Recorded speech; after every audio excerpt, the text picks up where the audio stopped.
Hi, and welcome back to a new lecture from the course Computer Vision from Scratch. Today we'll be discussing about a very famous CNN architecture or CNN architecture building method called as NAS, which stands for Neural Architecture Search.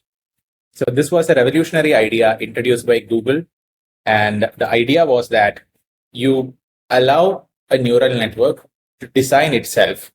So can you use a neural network to learn what would be the best neural network architecture for classifying images? So NASNet was an example of a neural network that was built using the NAS paradigm, neural architecture search method.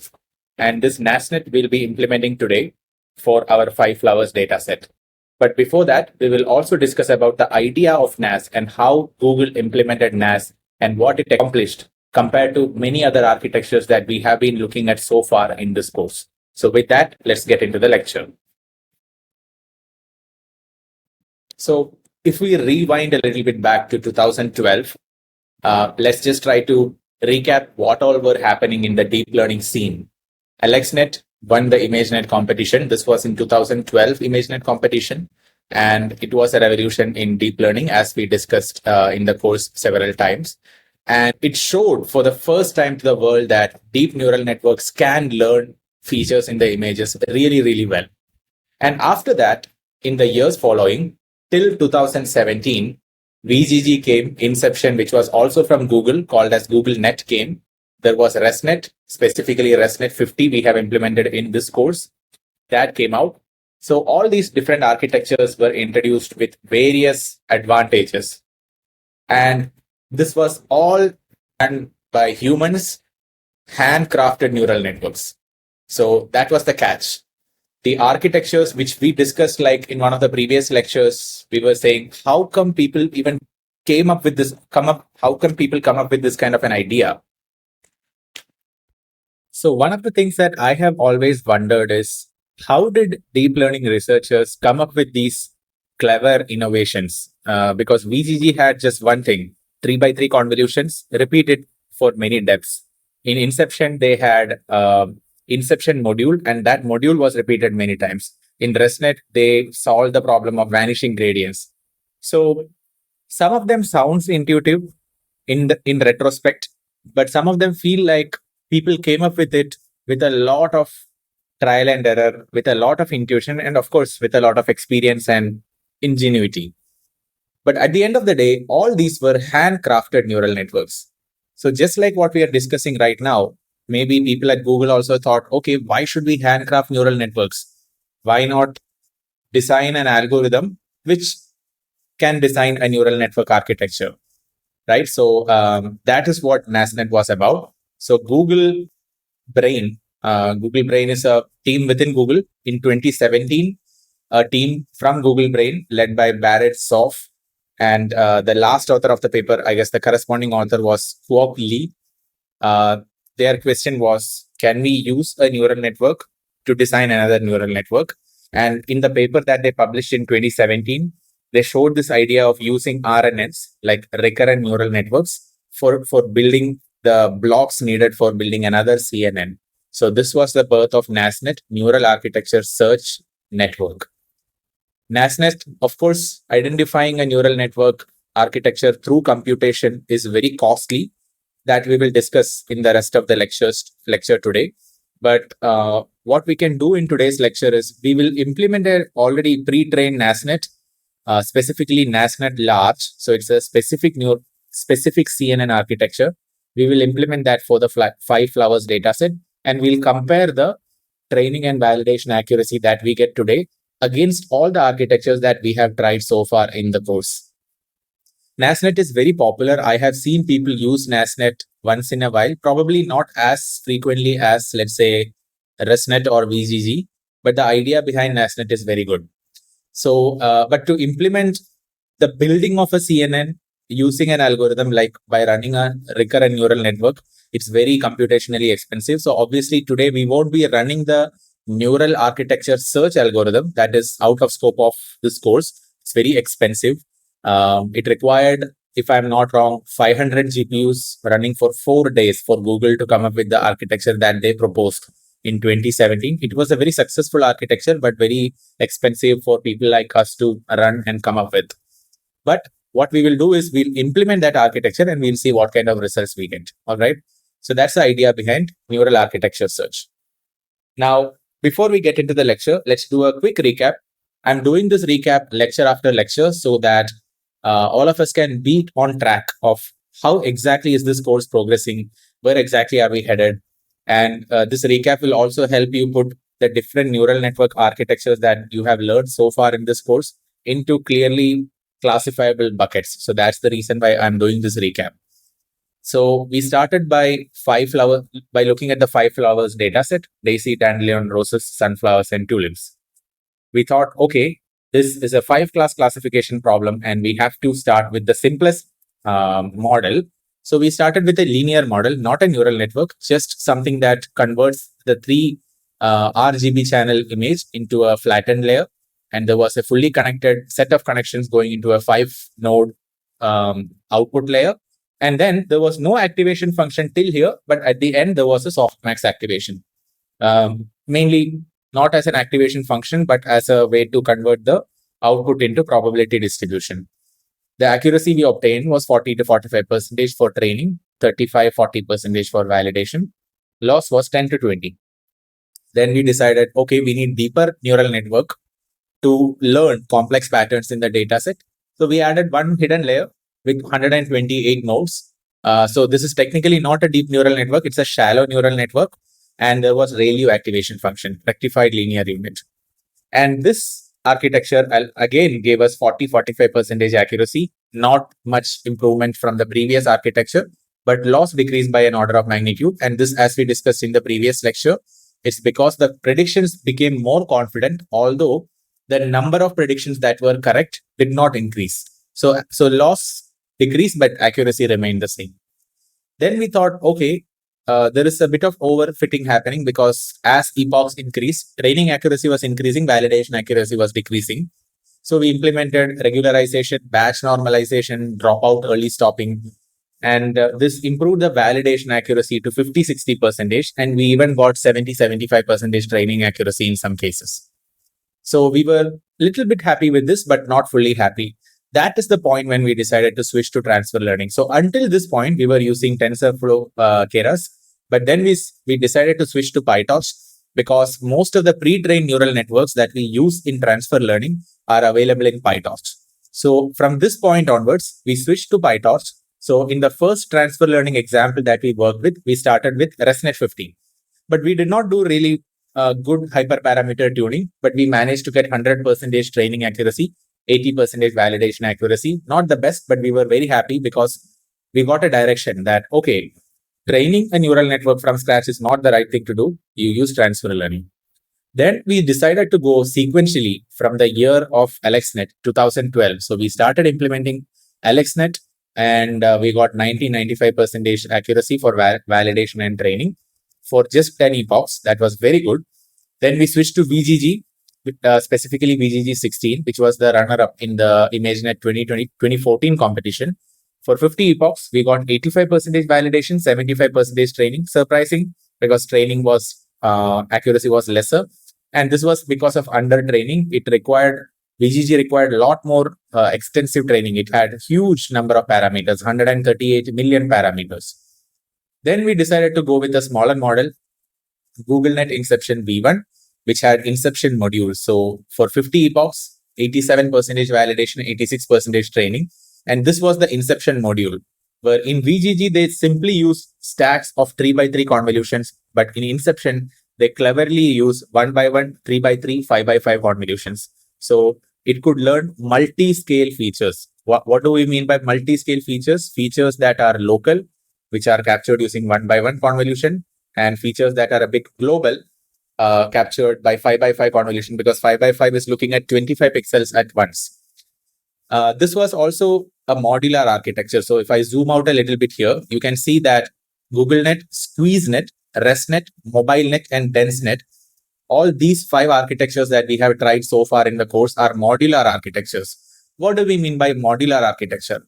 Modular architecture means if we zoom into the CNN architecture, there will be a module that is repeating again and again and again. So this in SqueezeNet is called as the squeeze and expand module, also called as fire module, this one. Then in ResNet 50, we had the skip connection module repeating again and again and again. So this was the skip connection module, which we have discussed in detail in the ResNet lecture. And then in the mobile net, we had this depth-wise separable modules. So initially there was a depth-wise convolution, then followed by that there was a point-wise convolution. So this allowed the neural network to learn features from different channels separately in the beginning, and then later convert features from different channels, but look at one point, meaning look at one x comma y point, but look at all the channels simultaneously. So this was the idea behind the depth-wise separable module. And then in DenseNet, they had something called as dense modules. So in the idea of DenseNet was kind of similar to ResNet, where there were connections mimicking skip connections going from every layer to every subsequent layer, sort of like this. So here the first layer is connected to all the following layers, second layer is connected to the third and fourth layer, and so on. And then these modules were repeating again and again and again in the entire CNN architecture. In all these cases, we got really good accuracy, whereas ResNet stood out as the winner. In our case, it had 93% validation accuracy and 97% training accuracy. So far for us, this was the best model. We also tried EfficientNet in the last lecture, where training and validation accuracy was close to 90%. So we are generally happy with all these models, out of which VGG took the most amount of time to train, and we are not extremely happy with VGG and GoogleNet results, but they are still okay. It is much better than what we were having until then, right? And AlexNet, even though it was like a very early architecture, it just for 10 epochs, it had very good accuracy. So there is also one apples to orange comparison happening here. AlexNet I had run only for 10 epochs. I'm sure if I had run for 50 epochs, maybe AlexNet would reach ResNet 50 level accuracy. So I'm well aware that we are doing a bit of a apples to oranges comparison. But for the sake of mentioning, among the 50 epoch models, ResNet gave us the best results. Even MobileNet, DenseNet, EfficientNet, all of them were run for 50 epochs. In fact, DenseNet and EfficientNet, we even ran for 100 epochs. So these were the architectures that we tried so far. Now, in today's lecture, let's discuss about NASNet in detail. But before that, let's take a small pledge. So as we always discuss, starting a lecture series is easy, finishing is not. So I know that you are listening to this lecture after lecture, but I would like to remind everyone of this, because sometimes students are watching lectures after a big gap.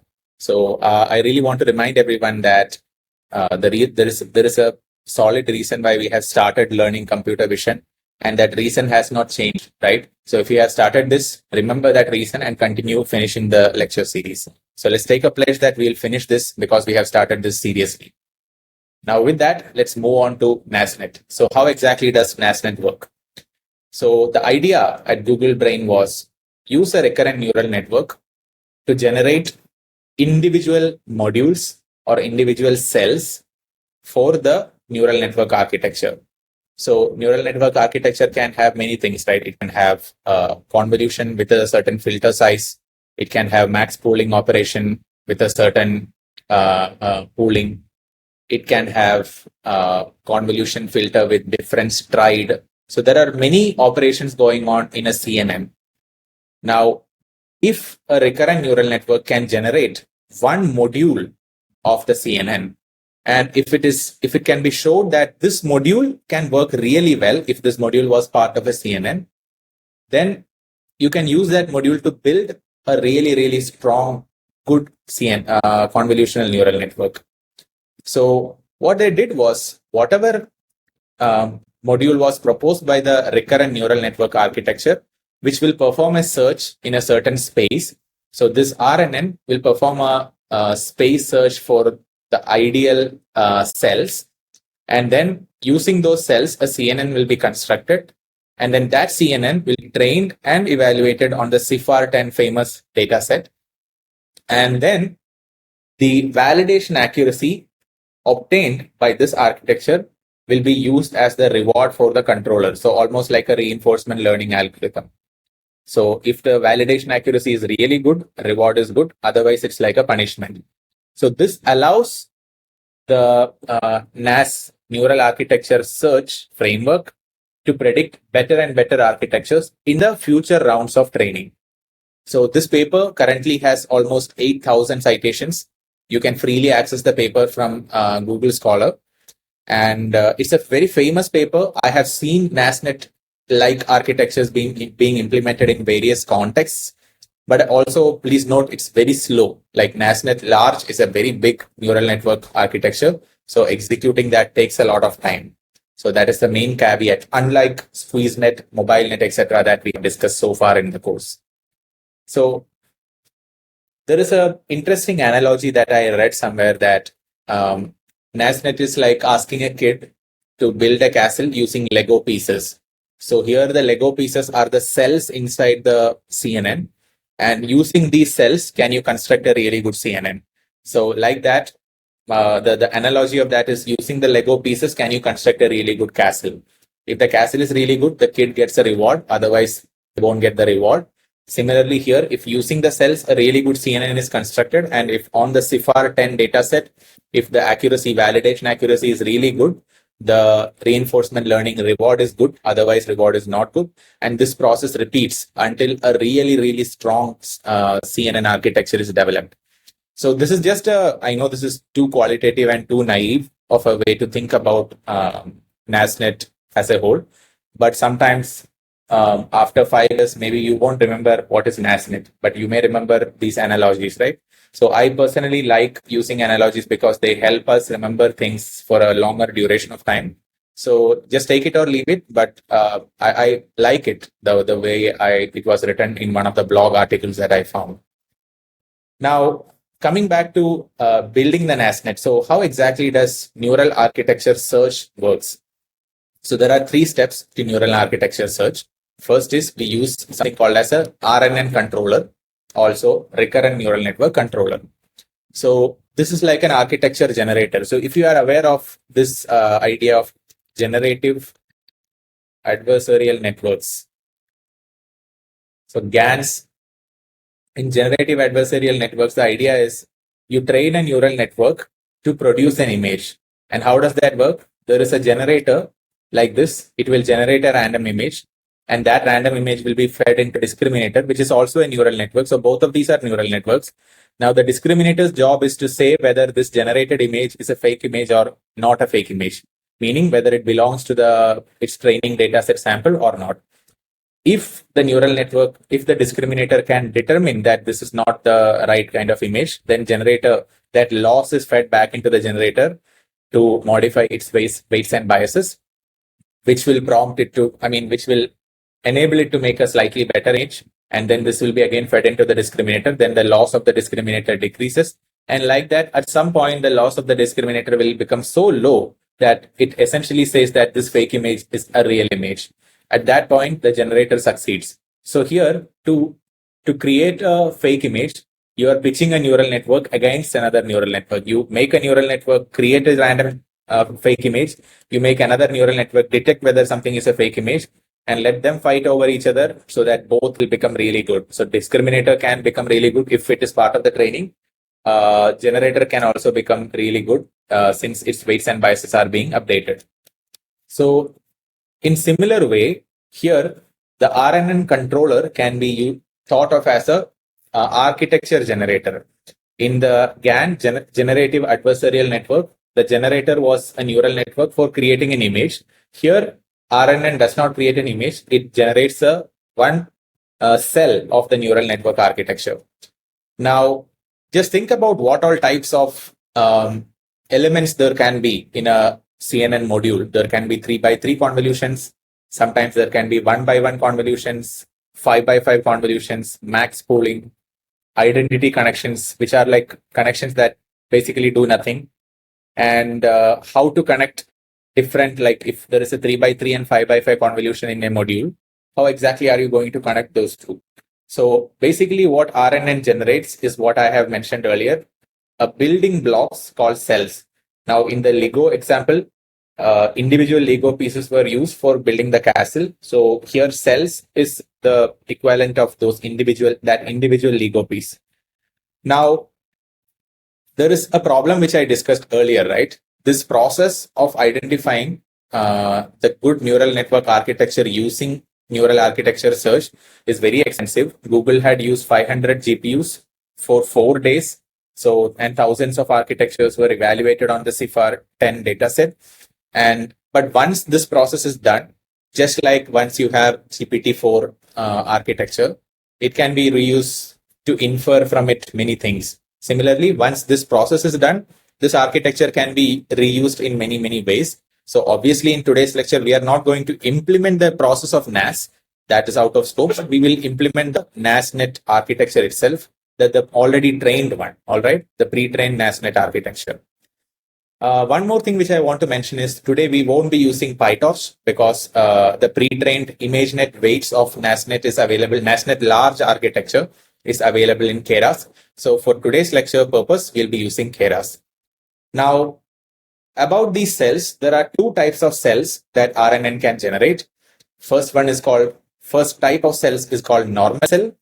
A normal cell is a cell through which if an input image or an input data is passing, spatial dimensions will remain the same. There is no shrinking of the dimension. Whereas in a reduction cell, just like how max pooling works, because in max pooling, if a data is passed through max pooling, it reduces the dimension, right? Let's say you are looking at a 2x2 max pooling filter, then you are picking the maximum pixel value from 4 pixels. So in general, the number of pixels are going to reduce. For every 4 pixel, only 1 pixel is generated. Similarly, in reduction cell, the dimension reduces. So these are the two types of cells that the RNN generates. And then each generated cell, so I'll show you an image which depicts this whole idea so that you can better understand. But each generated cell is converted into a small CNN by adding appropriate input dimension and appropriate output dimension. And then this was originally tested on the CIFAR 10 dataset. And then if the validation accuracy is good, so that happens in the evaluation stage, we check the training accuracy and validation accuracy. Based on the validation accuracy, a reward score is generated for the RNN, for the recurrent neural network. I'll show you the RNN architecture, recurrent neural network. So it will look somewhat like this. Yeah, somewhat like this. So RNNs are really good for sequential data. Here the sequence is modification of the, let's say, where the connections go between 3x3 filter and 5x5 filter, what should be the stride, what should be the max polling size, etc. So there are various parameters that go into the decision of how a cell can look like. So that would be decided by the RNN. Now, this validation accuracy, which we get from the CIFAR 10 dataset, will be used to construct the reward for the RNN. And then using reinforcement learning, so there will be an agent, there is a reward, there is an environment. So using the you can use different reinforcement learning algorithms, but basically using reinforcement learning, the RNN itself will improve so that in the next iteration, it can generate a better architecture or better cell. And at some point, the cell that is constructed will become so good that you can build a full NASNet architecture using the constructed cells by the RNN. So once you have best performing cells, they are stacked multiple times. And when I say they, it will involve both type of cells, normal cells and reduction cells, to build the full neural network architecture. And then this will be, this entire big architecture will be trained to have really good weights on data sets like ImageNet. Because in ImageNet, you can do 1000 class classification. In CIFAR 10, it's 10 class classification. Now, this is a simple architecture of NASNet, which shows the basic idea. So wherever in NASNet architecture, wherever you see N, they are normal cells, and wherever you see R, they are reduction cells. So you will see that normal cells and reduction cells are repeating again and again and again. So this is the main part that is generated by the RNN. The classifier part depend on how many classes you have in your data set. Input and the stem convolution will also remain pretty much the same.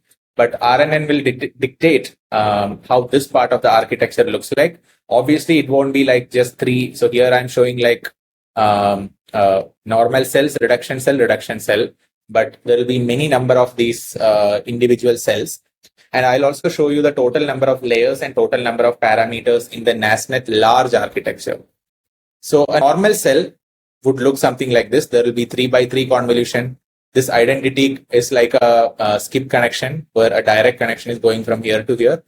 And then this 3x3 is reduced in dimension using this 1x1, which is again fed into this 5x5. So at the end of the day, this normal cell architecture is a result of NASNet operation.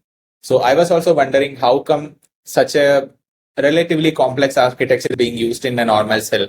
Why not something like a simple 3x3 convolution? So this was a natural question that I also had. But what I could find is that NAS, and this is something that I read, right? This is not something that I could verify by running the NAS algorithm myself. But basically, what I understand is that in NASNet search, they found that mixing 1x1 convolution, 5x5 convolution, adding skipped connections, adding polling operation. And if you had multiple of these operations combined to create the normal cell or the reduction cell appropriately, that gave a better accuracy than just stacking like similar to VGG, just 3x3 convolutions, or similar to Inception V1, stacking a certain type of Inception module again and again and again. That was not what was happening here. There were normal cells and reduction cells. So it's still, to me, it feels like it was too random that an architecture like this came up with for the normal cell. But it's again trial and error, right? It's just that human did not do this trial and error. It was done by a neural network. Humans probably could do only finite number of trial and errors. Here, maybe thousands of trial and errors were done by the GPUs. So that was the only difference. But at the end of the day, you can only explain these architectures in retrospect, because the smartness is in figuring out how to run these algorithms to successfully generate an architecture, how to evaluate once you have the architecture, etc. But to explain the architecture itself, you can only do it after the fact.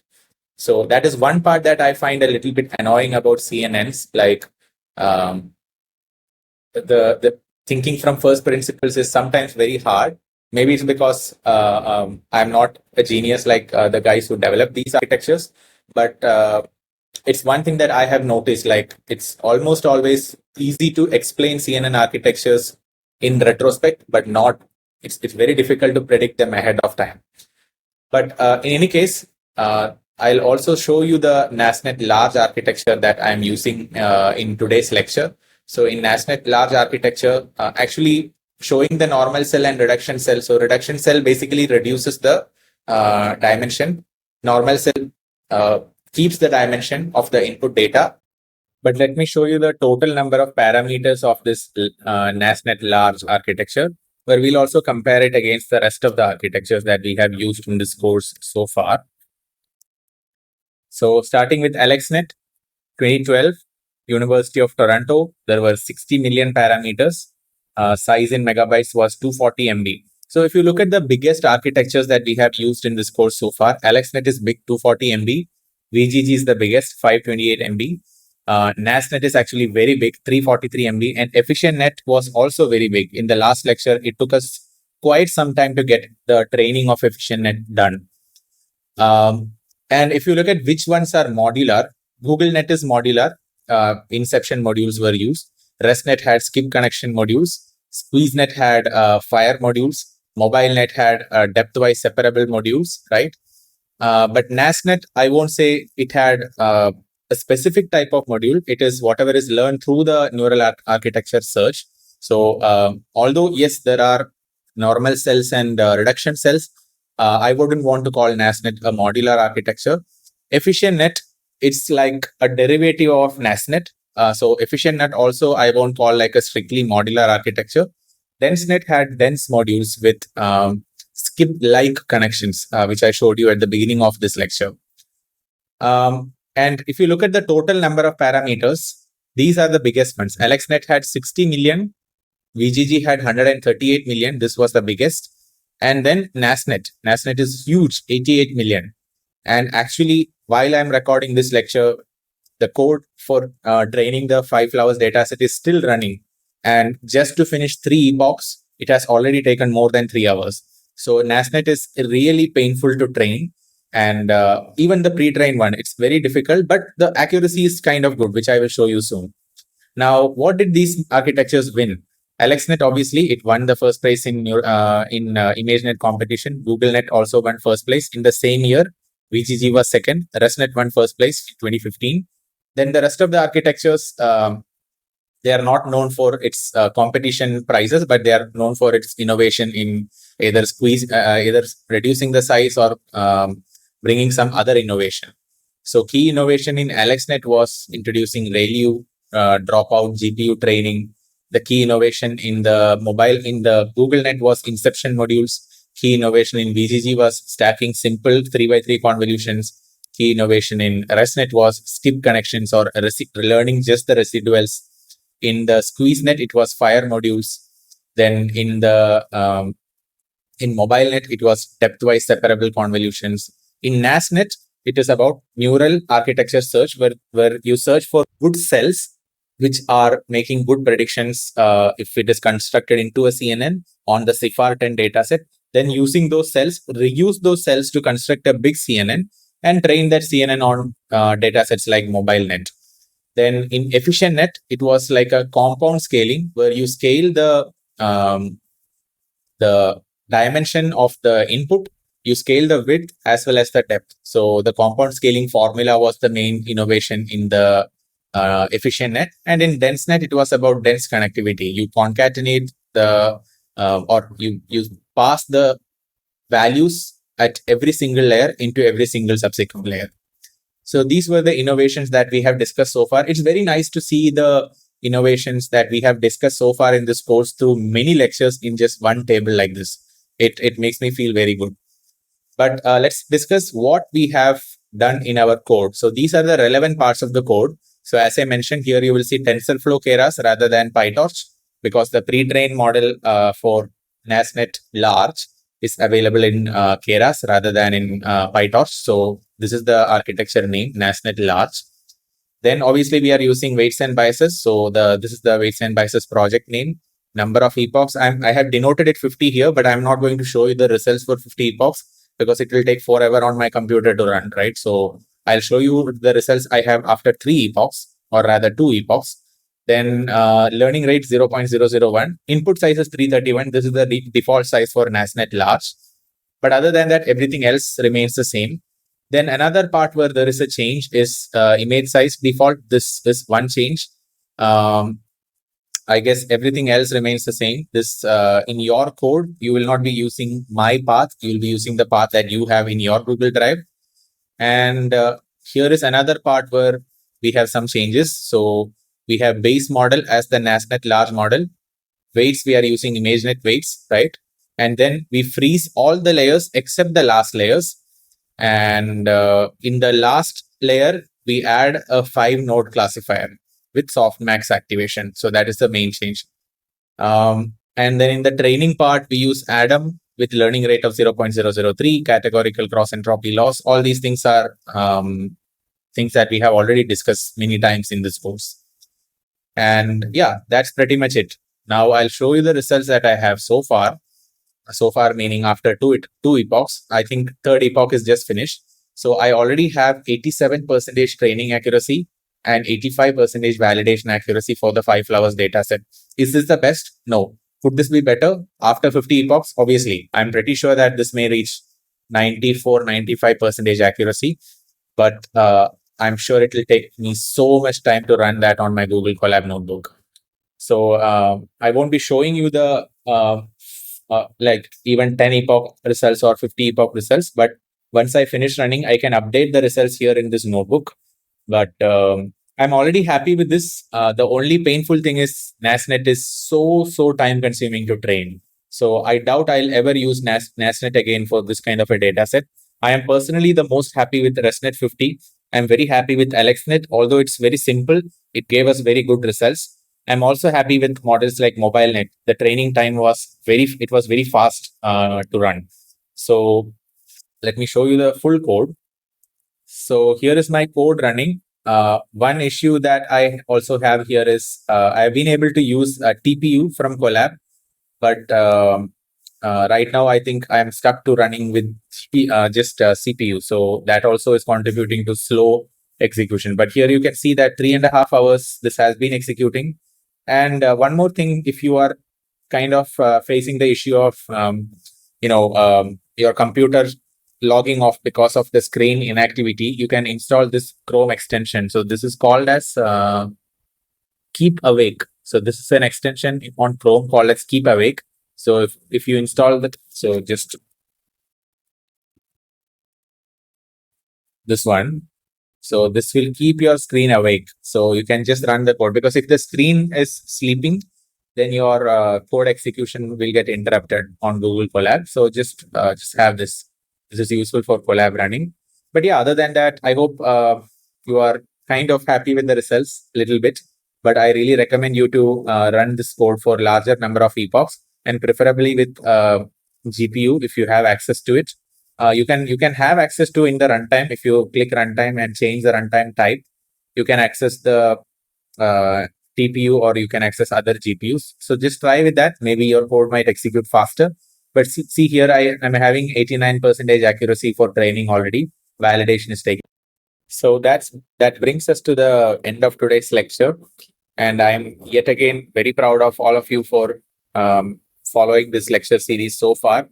Now we are about to enter into another exciting set of, I would say, modules of this lecture, where we have a lot more to explore, like segmentation, masking, and several other concepts. We have to discuss vision transformer. We have to discuss YOLO. So all those things are yet to come in the lecture series. But I'm glad that you have come all the way till here. And if you have followed all the lectures so far, I'm sure you have a very good grasp on how CNNs evolved and what all different types of CNNs exist out there. So feel good about the fact that you have finished 15 plus 1, 16 lectures so far, counting the lecture 0. So I'll be looking forward to seeing you again in the next lecture. Take care until then. Bye.